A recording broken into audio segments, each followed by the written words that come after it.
Les formulaires que je vais vous envoyer, vous allez remplir ça très bien avec beaucoup d'attention. Mon numéro, plus 243 976 464 750.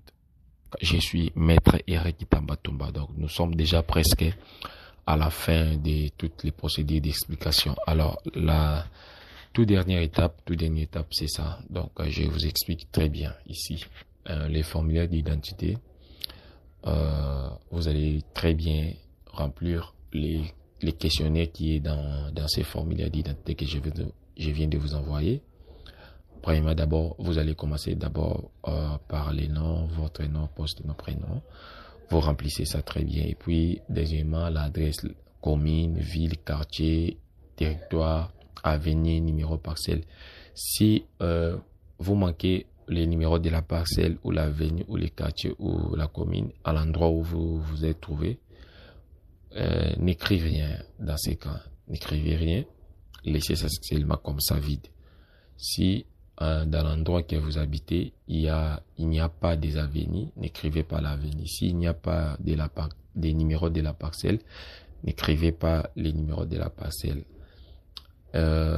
Si vous êtes dans un village, écrivez seulement les noms du village que vous vous trouvez, c'est tout. Donc, en bref, vous devez mentionner les coordonnées qui existent à l'endroit où vous vous trouvez.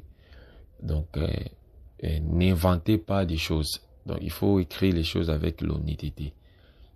Et puis, achetez un papier duplicateur, achetez un stylo, achetez un sachet noir.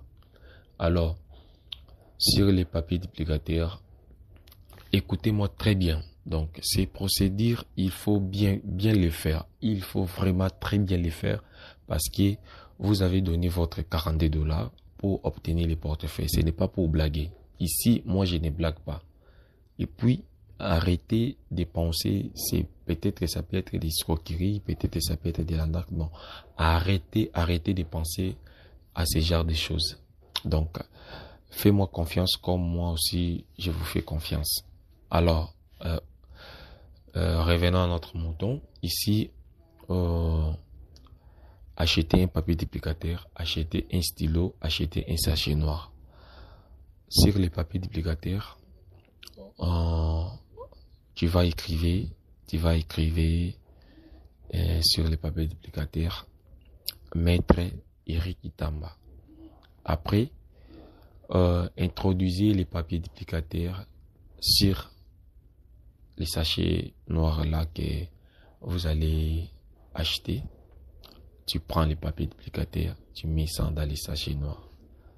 Alors, si vous pouvez plier les papiers, tu peux plier les papiers, il n'y a pas de problème. Après, vous mettez les sachets noirs là dans une valise ou dans un sac à dos. Les sacs que les enfants portent pour aller à l'école.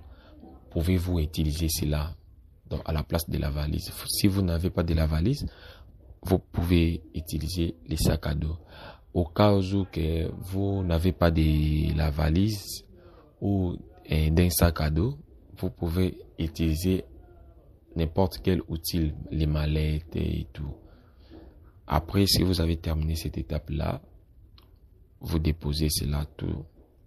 En bref, ensuite, et puis, vous allez m'appeler, maître, j'ai terminé les formules que vous venez de me dire, vous venez de m'orienter. Et puis, moi, je vais prendre l'orientation de vous envoyer les portefeuilles traditionnels directement. Donc, je vais vous envoyer les portefeuilles directement par rapport aux coordonnées que vous allez me donner. Les noms, les postes noms, l'adresse, la commune, la ville, les numéros de la parcelle, l'avenue, les noms du quartier, les noms d'un village, les territoires. Je vais t'envoyer les portefeuilles traditionnels dans cette adresse-là que vous allez m'écrire tout de suite là sur les formulaires d'identité. Donc, alors, je vous recommande tous d'obtenir les portefeuilles. En bref, les portefeuilles pour arriver chez vous, ça va prendre 15 minutes maximum, c'est 20 minutes, c'est tout. C'est un travail qui est très très facile, comme un bonjour chez moi. Tout le monde en République démocratique du Congo aujourd'hui utilise les portefeuilles traditionnels.